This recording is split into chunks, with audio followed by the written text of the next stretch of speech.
ఇంకెవరు కూడా ప్రజాప్రతినిధులు ఎవరు ఇప్పటికీ రాలేదు, ఇప్పటికి రాలేదు స్వాతి. సో కాసేపటి అంటే నిన్న అర్ధరాత్రిన ఈ ఘటన జరిగింది. సో మరి కాసేపట్లో ప్రజాప్రతినిధులతో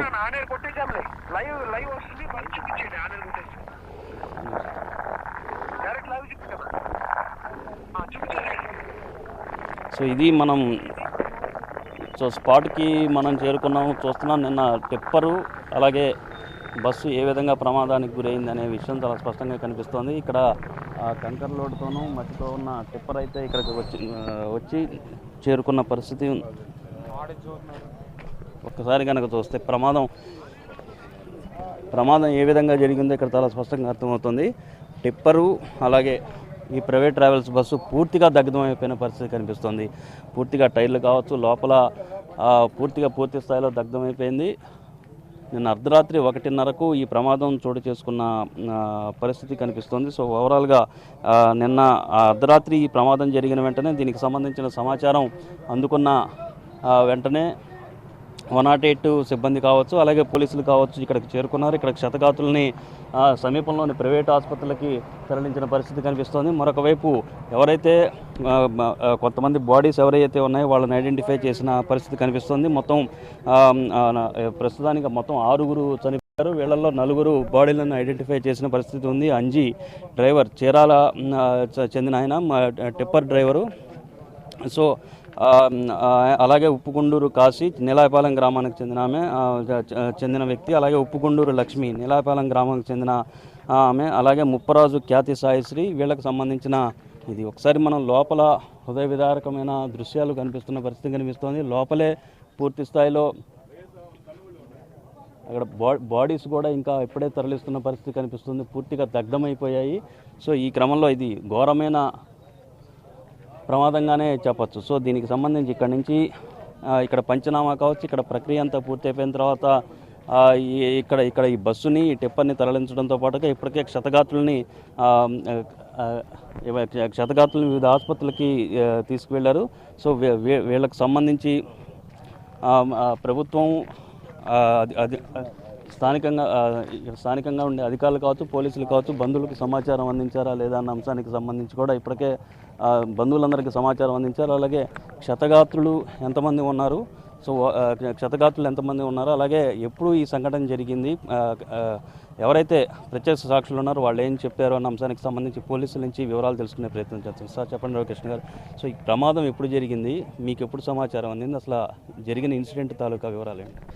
రాత్రి సుమారు 1 గంట సమయంలో ఈ ప్రమాదం జరిగింది. మాకు సమాచారం తెలిసినమ్మటే ఇక్కడికి వచ్చేటప్పుడే ఈ ఫైర్ ఇంజిన్ ప్లస్ అంబులెన్స్లు అన్నీ పిలుచుకొని వచ్చాము. వచ్చేటప్పటికే ఆ మంటలు వ్యాపించి ఉన్నాయి. వచ్చేటప్పటికి కొంతమంది దిగున్నారు, ఇంకా ఒకరిద్దరు దిగాల్సి ఉంటే మొత్తం దించేసి వెంటనే చిన్న గాయాలైన వాళ్ళని అందరినీ తీసుకెళ్ళి అంబులెన్స్లు ఎక్కించి ఆసుపత్రి తరలించడం జరిగింది. ఆ తర్వాత ఈ ఫైర్ ఇంజిన్ సహాయంతో మంటలన్నీ ఆర్పి చూసాము. లోపల చూసిన తర్వాత బస్సు అంతా తనిఖీ చేయంగా ఒక 5 చనిపోయినట్టుగా మనకు తెలుస్తుంది. అలానే టిప్పర్ డ్రైవర్ కూడా చనిపోయినట్టు తెలుస్తుంది. మొత్తం 6. వీళ్ళు ఒక 3 నీలాయపాలెం గ్రామానికి చెందిన వాళ్ళుగా 60 సంవత్సరాలు 64 సంవత్సరాలు భార్యాభర్తలు, వాళ్ళ మనవరాలు ఒక పాప 9 సంవత్సరాలు అని తెలిసింది. ఇంకా 2 ఆచూకు తెలియాల్సింది. టిప్పర్ డ్రైవర్ మధ్యప్రదేశ్ వాసిగా గుర్తించడం జరిగింది. వాళ్ళిద్దరు కూడా ఆచూకు తెలియజేస్తున్నాం. ఈ ఫర్దర్గా దర్యాప్తులో మిగతా విషయాలు కూడా తెలియజేయాల్సింది. అంటే క్షతగాత్రులు ఎంతమంది ఉండి ఉంటారండి? క్షతగాతులు అంటే చిన్న గాయాలు, చిన్నవి పెద్దవి అన్నీ కలిపి బస్సులో ఉన్న వాళ్ళందరినీ అంబులెన్స్ ఎక్కించి ఆసుపత్రి తరలించాము. చిన్నవి కానీ పెద్దవి కానీ ఒక దాదాపుగా 20 నుంచి 25 మందిని అంబులెన్స్లు ఎక్కించి పంపించడం జరిగింది. మొత్తం ఈ ప్రమాదం జరిగినప్పుడు మొత్తం ఎంతమంది బస్సులో ఉన్నారని చెప్పి మీ సమాచారం? వీళ్ళు చెప్పిన దాని ప్రకారం అయితే బస్సులో మొత్తం 40 మంది ఉన్నారు. 40 మందిలో ఒక 5 చనిపోయారని తెలుసు. వీళ్ళందరూ ఏ గ్రామాలకు సంబంధించిన వాళ్ళు? ఇంకా అది మన చిన్నగంజాం సైడ్ నుంచి వస్తున్నారు. ఇంకా అది పూర్తి వివరాలు ఇంకా రాసుకుంటున్నాం. ఇంకా కొంత సమాచారం తెలిసింది, ఇంకా కొంతమంది సమాచారం పూర్తి వివరాలు తర్వాత తెలియజేస్తాం. అలాగే క్షతగాత్రులకు సంబంధించిన అంటే ఇలా బస్సు ప్రమాదానికి గురైంది, క్షతగాత్రులు వాళ్ళ బంధువులకి సమాచారాన్ని చేరవేశారా? దీనికి మేము గుర్తించిన వాళ్ళ వరకు బంధువులకి సమాచారం చేరవేశాము. ఇంకా 2 వ్యక్తులను గుర్తించాల్సింది ఉంది. వాళ్ళని గుర్తించిన తర్వాత కూడా వాళ్ళ బంధువులకు కూడా సమాచారం తెలియజేస్తాం. విజువల్స్ చూస్తూ ఉంటే చాలా దారుణంగా ఉన్నట్టుగా ఉంది. మొత్తం బాడీస్ కూడా ఐడెంటిఫై చేయలేని పరిస్థితిలో ఉన్నట్టుగా ఉంది. సో దీనికి సంబంధించి మిగతా వాళ్ళని గుర్తింపు ప్రక్రియ ఏ విధంగా చేపట్టే అవకాశం ఉంటుంది? అంటే ఆ చివరిలో బస్సులో వాళ్ళు కూర్చున్న ప్లేసెస్ని బట్టి వాళ్ళు ఆల్రెడీ అక్కడ వాళ్ళు ఆ బంధువులు కూడా వాళ్ళ బాడీలుగానే చెప్పడం జరుగుతుంది. వాళ్ళ ముగ్గురు బాడీలు అయితే అది ఐడెంటిఫై అయ్యాయి. ఈ ముందు డ్రైవర్ కాబట్టి డ్రైవర్ వెనకాల కూర్చున్న పర్సన్, మన డ్రైవర్ పేరు తెలిస్తే డ్రైవర్ ఐడెంటిఫై అవుతాడు. వెనకాల డ్రైవర్ కో డ్రైవరా లేదంటే ఇంకొక ఎవరు అనేది మనకు తెలిస్తే దాన్ని బట్టి ఎవరు అనేది కూడా ఆ సమాచారం తెలుసు. అలాగే ఈ యాక్సిడెంట్ జరిగేటప్పుడు టిప్పర్లో ఓన్లీ డ్రైవర్ ఒక్కళ్ళే ఉన్నారా, ఇంకెవరన్నా ఉన్నారా? డ్రైవర్ ఒక్కడే ఉంది, ఇంకా వేరే వాళ్ళు ఎవరు లేరు? వేరే ఎవరు లేరు. అలాగే ఈ ప్రమాదం జరిగిన ఈ బస్సుకి సంబంధించిన వివరాలు ఏంటి? ఎవరిది ఈ బస్సు? దీనికి సంబంధించిన వివరాలు?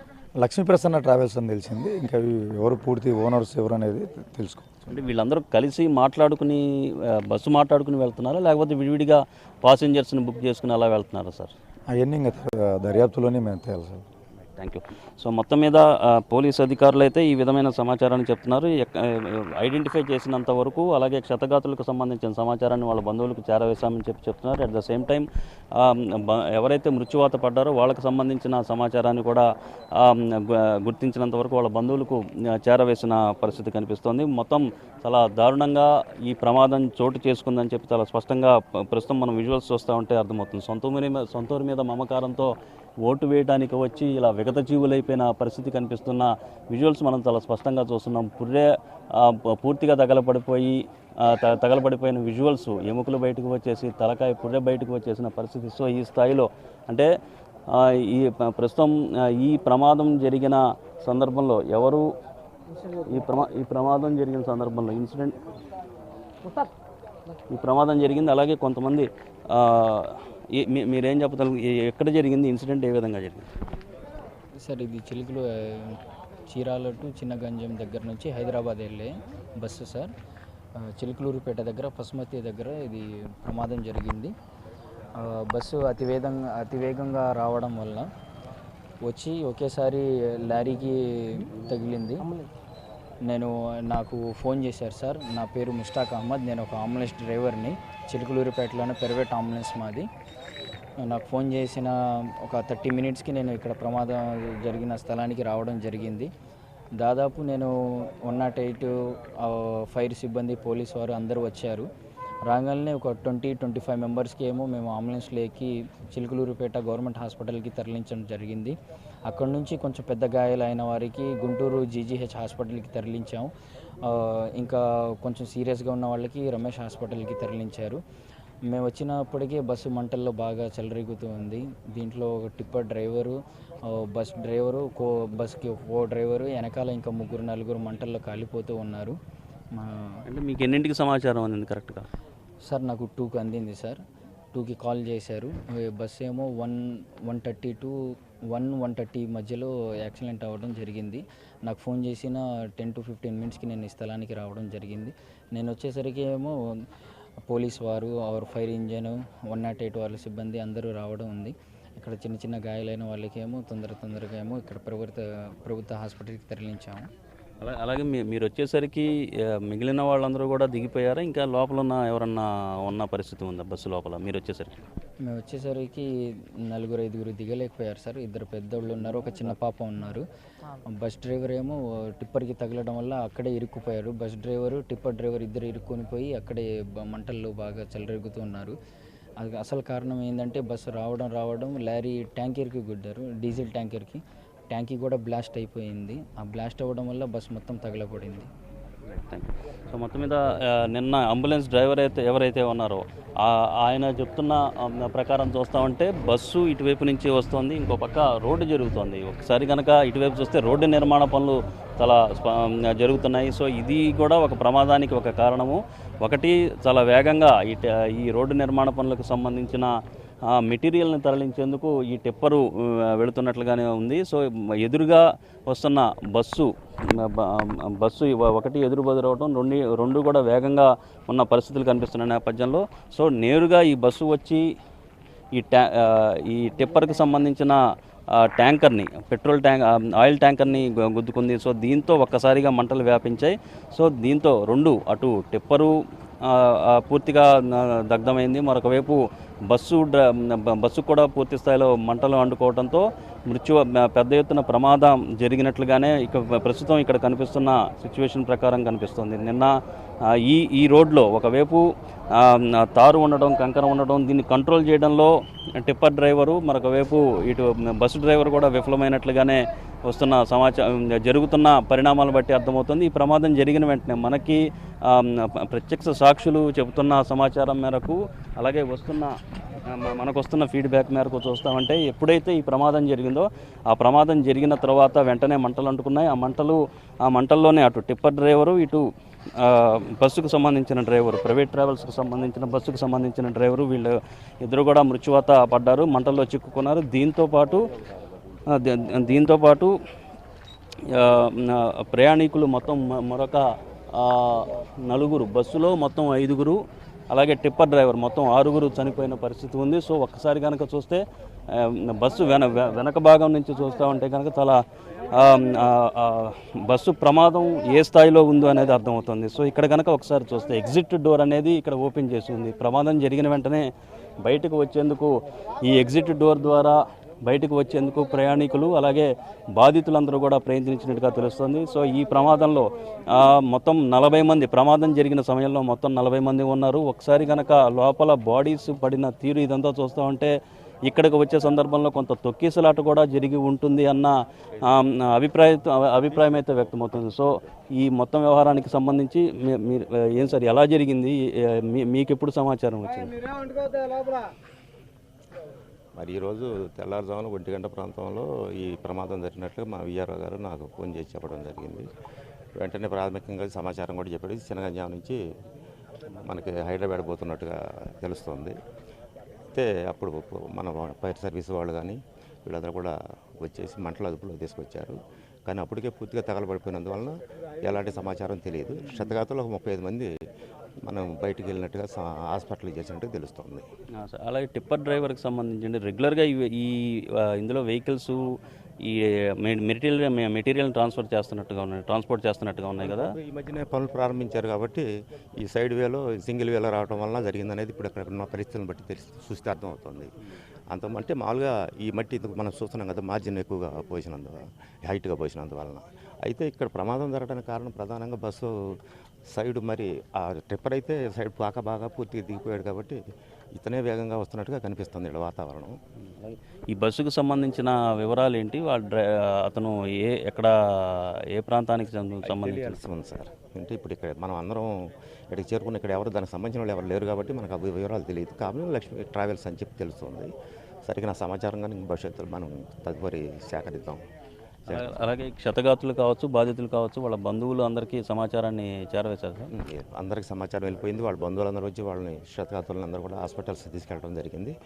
ఇక్కడ మనం ప్రాథమికంగా చేయదగిన క్షతగాతులు పంపించాల్సిన వ్యక్తి ఎవరు లేరు.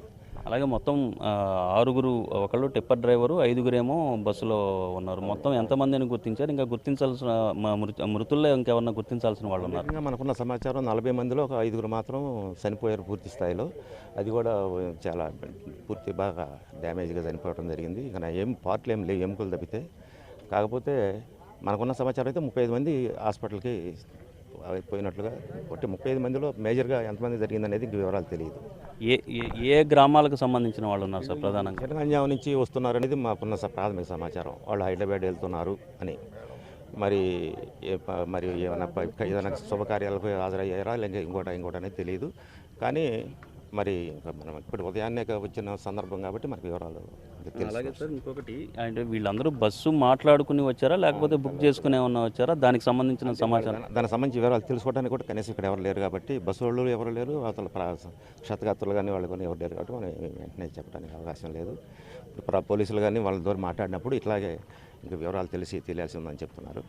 సరే, తదుపరి సమాచారం అంటే చెప్పండి. ఎవరికన్నా క్షతగాతులు ఎవరికన్నా సీరియస్గా ఉన్నట్లు మీకు ఏమన్నా ఫీడ్బ్యాక్ వచ్చింది? లేదు, ఫీడ్బ్యాక్ అంటే హాస్పిటల్కి వెళ్ళిపోయారు.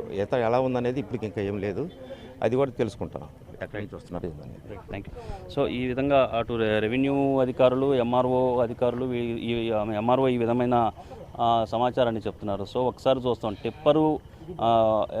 టిప్పర్ డ్రైవరు కూడా బాగా టిప్పర్ డ్రైవర్ కూడా చనిపోయారు. సో టిప్పర్ని నేరుగా ప్రైవేట్ బస్సు వచ్చి తాకింది. సో ఈ క్రమంలో అది కూడా పెట్రోల్ ట్యాంకర్ని, డీజిల్ ట్యాంకర్ని గుద్దుకోవడంతో ఒకసారిగా అటు టిప్పర్కు మరొక వైపు బస్సుకు రెండింటికి కూడా మంటలు వ్యాపించిన పరిస్థితి కనిపిస్తోంది. సో పూర్తిగా దగ్ధమైపోయాయి. బస్సు పూర్తి స్థాయిలో తగలబడిపోయింది, టిప్పర్ తగలబడిపోయింది. ఒకసారి కనుక చూస్తే మంటలతో పాటుగా పూర్తిగా ఈ డ్యామేజ్ అయిన పార్ట్ చూస్తూ ఉంటే ఎంత వేగంగా ఉన్నది. టిప్పర్ అనేది చాలా బలంగా ఉంటుంది, హెవీ మెటల్తో తయారు చేసే వ్యవహారం. కానీ ఈ స్థాయిలో డ్యామేజ్ అయింది అంటే ఎంత గట్టిగా ఈ ప్రమాదం, ఎంత వేగంగా వీళ్ళు వచ్చి ఉంటారు అనేది ప్రమాదం తీరు బట్టి చెప్తుంది. ఇక్కడ ఉన్న ఇన్సిడెంట్ ఇక్కడ ఉన్న విజువల్స్ చూస్తూ ఉంటే చాలా వేగంగానే అటు బస్సు ఇటు టిప్పరు రెండు కూడా చాలా వేగంగా ఢీకొన్నట్టు ప్రమాదం జరిగిన తీరు బట్టి చాలా స్పష్టంగా అర్థమవుతుంది. సో దీన్ని ఒకదానికి ఒకటి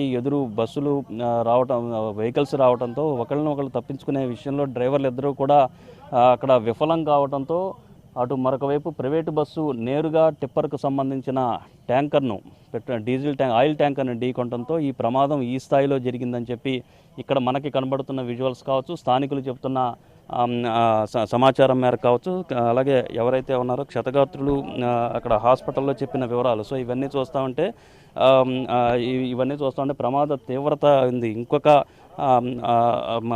ప్రమాదం మరింత ఇక్కడ దీనికున్న బస్సుకున్న ఆయిల్ ట్యాంకర్ కావచ్చు, ఇది గనక బ్లాస్ట్ అయ్యి ఉంటే ప్రమాద తీవ్రత మరింత ఎక్కువగా ఉండేదని కూడా చాలా స్పష్టంగా అర్థమవుతున్న పరిస్థితి కనిపిస్తుంది. ఇప్పుడు ప్రస్తుతం మొత్తం 40 మంది వరకు ఈ బస్సు ప్రమాదం జరిగినప్పుడు 40 మంది వరకు ఉండి ఉంటారనేది ఒక అంచనా. సో దీనికి సంబంధించిన సమాచారాన్ని రాబడుతున్నారు.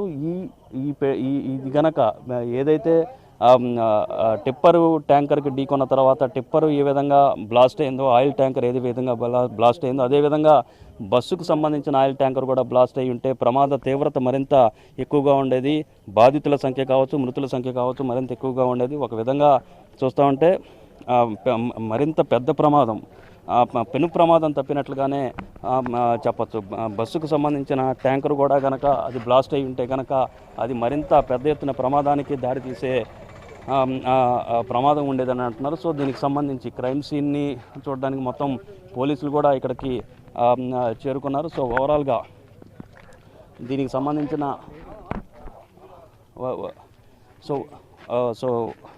దీనికి సంబంధించి ఎవరైతే ఇంకా క్షతగాత్రులు కావచ్చు, బాధితులు కావచ్చు వీళ్ళ సమాచారాన్ని పూర్తిగా అందించారు. సో మరొక ఇద్దరికి సంబంధించిన సమాచారాన్ని బాడీస్ని ఐడెంటిఫై చేయాల్సిన పరిస్థితి కనిపిస్తుంది. చంద్రశేఖర్, విజువల్స్ లో రోడ్డు చూస్తుంటే అది 1 వే లాగా అనిపిస్తుంది. అసలు 1 వేనా 2 వేనా? అక్కడ రోడ్డుకి సంబంధించిన పనులు కూడా పెరుగుతున్నాయని చెప్తున్నారు. డైవర్షన్స్ ఏం పెట్టలేదా? హెచ్చరిక బోర్డులు ఏం పెట్టలేదా? ఏం చెప్తున్నారు పోలీసులు? రైట్, ఒకసారి కనుక మనం చూస్తే ఇది వెహికల్స్ అంటే ప్రస్తుతానికైతే 1 వే రోడ్డు, ఇది 2 వే రోడ్డు. కానీ ఒకవైపు రోడ్డు నిర్మాణ పనులు జరుగుతున్నాయి. సో దీన్ని 4 వే చేస్తున్న పరిస్థితి కనిపిస్తుంది. సో ఇక అలాగే ఇక్కడ వెహికల్స్ దారి మళ్లింపులకు సంబంధించి అంటే ఒక వే అనేది వేశారు కాబట్టి సో దారి మళ్లింపు అనేది లేకుండా రెండు వైపులో వచ్చేపోయే వాహనాలకు సంబంధించి ఈ రోడ్డునే ప్రస్తుతం మనం ఎక్కడైతే నుంచున్నామో ఆ రోడ్డునే ఉపయోగించుకుంటున్నారు. సో ప్రస్తుతం 1 వేలోనే రెండు లైన్లు అంటే ఎదురు బదురు వచ్చే వాహనాలు కూడా 1 వేలోనే వెళ్తున్న పరిస్థితి కనిపించడంతో రాత్రిపూట కావటం, ఇద్దరు వేగంగా రావడంతో ఈ ప్రమాదం జరిగిందని చెప్తున్నారు. సో మీకు ఎప్పుడు తెలిసింది ఈ సమాచారం? అలాగే ఇక్కడ రోడ్డు నిర్మాణ పనులు ఎప్పటి నుండి జరుగుతున్నాయి? ట్రాఫిక్ డైవర్షన్ అనేది ఏమైనా తీసుకున్నారు? ఇది డిసెంబర్ నుంచి జరుగుతున్నాయండి. డిసెంబర్ నుంచి జరుగుతున్నాయి. ఇప్పుడు ఈ మధ్యనే పైన ఒక లేయర్ వేశారు. ఈ 2 లైన్లు ఒక లైన్లోనే నడుపుతున్నారు. అట్లా హెవీ స్పీడ్ పోవటం వల్ల జరగటం అది. అంటే రోజు ఇక్కడ నిర్మాణ పనులు జరుగుతున్నాయి కాబట్టి టిప్పర్లు రోజు వస్తూ ఉంటాయి.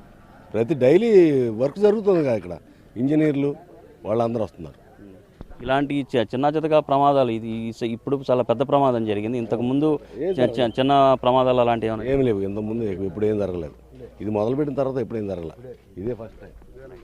సో ఈ పనులు ప్రారంభించిన తర్వాత ఇప్పటివరకు ఎలాంటి ప్రమాదాలు, చిన్నపాటి ప్రమాదాలు కూడా జరగలేదని చెప్తున్నారు. సో ఇది ఫస్ట్ టైం, అది కూడా ఒకవైపు రోడ్డుకి సంబంధించిన రోడ్డు నిర్మాణ పనులు జరగటం, మరొక వైపు వన్ వేలోనే 2 వాహనాలు, అటు వచ్చే పోయే వాహనాలన్నీ కూడా రెండు వరుసలు కూడా ఒక వన్ వేలోనే చిన్న రోడ్లోనే వెళ్ళే పరిస్థితి ఉండటంతో ఇద్దరూ కూడా వెళ్ళే అటు చిలకలూరిపేట వైపు వెళ్ళే బస్సు, అలాగే అటువైపు నుంచి వస్తున్న టిప్పరు 2 వేగంగా వచ్చి ఢీకొనటం, అలాగే బస్సు నేరుగా వెళ్ళి టిప్పరు ఆయిల్ ట్యాంకర్ని ఢీకొనటం, ఒక్కసారిగా బ్లాస్ట్ కావటం, ఆ మంటలు అటు టిప్పర్కు మరొక వైపు బస్సుకు అంటుకోవడంతో ప్రమాదం చాలా పెద్ద ఎత్తున సంభవించిందని చెప్పి చాలా స్పష్టంగా కనిపిస్తున్న విజువల్స్. అంటే ఇక్కడ కొంతలో కొంత ఒకవేళ గనక బస్సుకు సంబంధించిన ట్యాంకర్ కూడా బద్దలై ఉంటే గనక అది మరింత ప్రమాదం సృష్టించే అవకాశం, మరింత ప్రమాదం తీవ్రత మరింత ఎక్కువగా ఉండేది, మరింత మంది మృత్యువాత పడేవాళ్ళు. కానీ బస్సుకు సంబంధించిన ఆయిల్ ట్యాంకర్ బ్లాస్ట్ కాకపోవడంతో మరింత పెద్ద ఎత్తున పెను ప్రమాదం తప్పిందని చెప్పి చెప్పచ్చు. అలాగే క్షతగాత్రులకు సంబంధించిన సమాచారం దాదాపు బాధితులందరికీ, బాధిత కుటుంబాలందరికీ చేరవేశారు. ఇక మరొక 2 బాడీలని ఐడెంటిఫై చేసే దిశగా అధికారులు ఆ పని మీద బిజీగా ఉన్నారు. చంద్రశేఖర్, ఒక్కటి చెప్పండి, అంటే డిసెంబర్ నుంచి వర్క్ జరుగుతుంది అంటున్నారు, ఇప్పటివరకు ఇలాంటి ప్రమాదాలు ఏం జరగట్లేదు అంటున్నారు. కానీ ఎలక్షన్స్ టైము చాలా మంది హైదరాబాద్ నుంచి సొంతూళ్ళకి వెళ్ళారు, ఈ రద్దీ ఎక్కువ ఉంటుంది, రాకపోకలకి సంబంధించిన రద్దీ ఎక్కువ ఉంటుంది, ట్రాఫిక్ జాములు కూడా అవుతున్న పరిస్థితులు మనం చూస్తున్నాం. మరి ఇలాంటి టైంలో అసలు జాగ్రత్తలు తీసుకోవాల్సిన అవసరం కూడా ఉంది. దానికి సంబంధించి ఏం చెప్తున్నారు యాక్సిడెంట్ అయిన తర్వాత అక్కడ ఏమైనా వాహనాలు నిలిచిపోయిన పరిస్థితులు కనిపించాయా తెల్లవారుజామున? అంటే ఇది 2 అటు చిలకలూరిపేటకు మరొక వైపు ఇటువైపు ఉన్న కొన్ని గ్రామాలకు కనెక్టింగ్ రోడ్డుగా ఇది ఉంది. దీనికి సంబంధించి ఇక్కడ ట్రాఫిక్ అనేది పెద్ద ఎత్తున ఉండే అవకాశాలు లేవు. ప్రధానంగా చూసుకుంటుంటే ఇక్కడ ఈ బస్సు ప్రమాదం ఈ ప్రమాదం చోటు చేసుకోవటం వల్ల అది కూడా ఈ రోడ్డు నిర్మాణ పనులు డిసెంబర్ నుంచి జరుగుతున్నాయి. ఇప్పటి వరకు కూడా పెద్ద ఎత్తున ఈ తరహా ప్రమాదాలు, ఈ తరహా ఘటనలు చోటు చేసుకోలేదు. చిన్నపాటి యాక్సిడెంట్లు కూడా ఇప్పటివరకు జరగలేదని చెప్పి స్థానికులు చెప్తున్నారు. సో ఈ నేపథ్యంలో ఇవి గ్రామాలకు వెళ్ళే రహదారులు కావటం, సో దీని మీద ఎప్పుడు కూడా ఇటువంటి ఘటనలు, ఇక్కడ రోడ్ యాక్సిడెంట్స్ జరిగే చరిత్ర కూడా, హిస్టరీ కూడా ఇక్కడ లేదు. సో ఈ నేపథ్యంలో అటు టిప్పరు వేగంగా రావటం, మరొక వైపు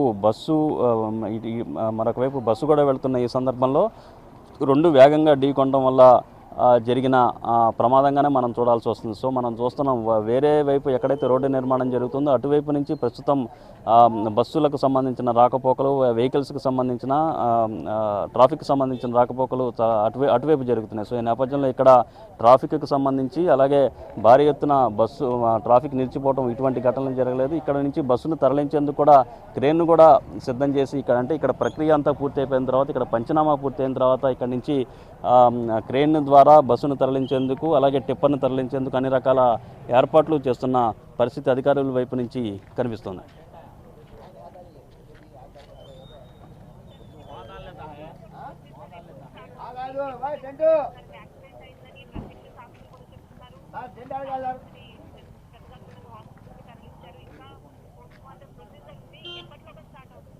అంటే దీనికి సంబంధించి ఇప్పుడిప్పుడే అధికారులందరూ కూడా వస్తున్నారు. రెవెన్యూ అధికారులు ఇక్కడికి చేరుకున్నారు. పోలీసులకు సంబంధించిన అధికారులు, స్థానిక పోలీసులతో పాటుగా పోలీసు ఉన్నతాధికారులు కూడా ఇక్కడికి చేరుకుంటున్న పరిస్థితి కనిపిస్తుంది. మరి కాసేపట్లో ఇక్కడి నుంచి బస్సు తరలింపు ప్రక్రియ, అంటే ముందుగా ఇక్కడ ఉన్న ఎవరైతే పూర్తి స్థాయిలో కాలిపోయిన బాడీలు ఎవరైతే ఉన్నాయో, మొత్తం 5గురు ఈ బస్సులో 5గురు మృత్యువాత పడ్డారు. సో వీళ్ళకి సంబంధించిన బాడీల్లో 3 బాడీలను ఐడెంటిఫై చేశారు. ఇంకో 2 బాడీస్ని ఐడెంటిఫై చేయాల్సి ఉన్న పరిస్థితి కనిపిస్తుంది. సో పోలీసులు కూడా ఇప్పటికే చేరుకున్నారు. సో ఐడెంటిఫికేషన్ ప్రక్రియ పూర్తయిపోయిన తర్వాత లోపల ఉన్న పూర్తిగా కాలిపోయిన ఈ బాడీస్ని తరలించిన తర్వాత, ఒక విధంగా బాడీస్ అనడానికి కూడా లేదు, ఎముకలు తప్ప ఏమీ మిగలని పరిస్థితి చాలా స్పష్టంగా కనిపిస్తుంది. సో మనం విజువల్స్లో చూస్తున్నాం, పోలీసులు చేరుకుని లోపలికి వెళ్ళి కొంత పరిస్థితి, ప్రమాదం తాలూకా తీవ్రత ఏ విధంగా ఉంది అని పరిశీలించే ప్రయత్నం చేస్తున్నారు పోలీసులు. సో దీనికి సంబంధించి ఈ ఐడెంటిఫికేషన్ ప్రక్రియ పూర్తయిన తర్వాత బాడీస్ని బయటికి తీసిన తర్వాత, అలాగే దీనికి సంబంధించిన పంచనామా పూర్తయిన తర్వాత ఈ బస్సుల్ని, అలాగే బస్సుని టిప్పర్ని తరలించే ప్రయత్నం చేసే అవకాశం కనిపిస్తుంది. సో ఇదంతా జరిగేసరికి మధ్యాహ్నం 12-1 గంట తర్వాత ఇక్కడ బస్సులను తరలించే వ్యవహారం కనిపిస్తోంది. సో ఓవరాల్గా ఇది పెద్ద ఎత్తున ప్రమాదం చోటు చేసుకున్న పరిస్థితుల్లో దీనికి సంబంధించి పూర్తిస్థాయి సమాచారాన్ని ఉన్నతాధికారులు కూడా దీనికి సంబంధించి జిల్లా ఎస్పీ కూడా ఈ ప్రమాదం ఏ విధంగా జరిగిందన్న అంశానికి సంబంధించి ఆరా తీశారు. వీలైనంత త్వరగా ఎటువంటి ఇబ్బంది లేకుండా ప్రక్రియను పూర్తి చేసి ఇక్కడి నుంచి వాహనాలని రెండింటిని కూడా తరలిస్తే రోజువారీ ట్రాఫిక్ ఇబ్బంది లేకుండా ఉంటుందన్న దిశగా కూడా అధికారులు చర్యలు తీసుకుంటున్నారు. సో ముందుగా అయితే అధికారులు ఒకరొకరుగా చేరుకుంటున్నారు. నిన్న రాత్రి ఈ ఘటన జరిగింది. ముందుగా ప్రమాదం బారిన పడిన క్షతగాతులు ఎవరైతే ఉంటారో వాళ్ళందరినీ ఆసుపత్రులకు తరలించేందుకు హై ప్రయారిటీ ఇచ్చారు. అంబులెన్సులు వచ్చాయి. అలాగే మరొకవైపు ఫైర్ ఇంజన్లు కూడా వచ్చిన తర్వాత మంటలను అదుపులో చేశారు. సో ఇప్పుడు ఆ బాడీస్ని ఇప్పటికే 3 బాడీస్ని ఐడెంటిఫై చేశారు. ఇంకా 2 బాడీస్ని ఐడెంటిఫై చేయాల్సిన పరిస్థితి ఉంది. సో బాడీస్కి ఐడెంటిఫికేషన్ పూర్తయిన తర్వాత ఇక్కడికి సంబంధించిన పంచనామాకు సంబంధించిన ప్రక్రియ కూడా పూర్తయిన తర్వాత వెహికల్స్ రెండింటినీ కూడా ప్రమాదానికి గురైన ఈ 2 వెహికల్స్ని కూడా తరలించే దిశగా ఏర్పాట్లు జరుగుతున్నాయి.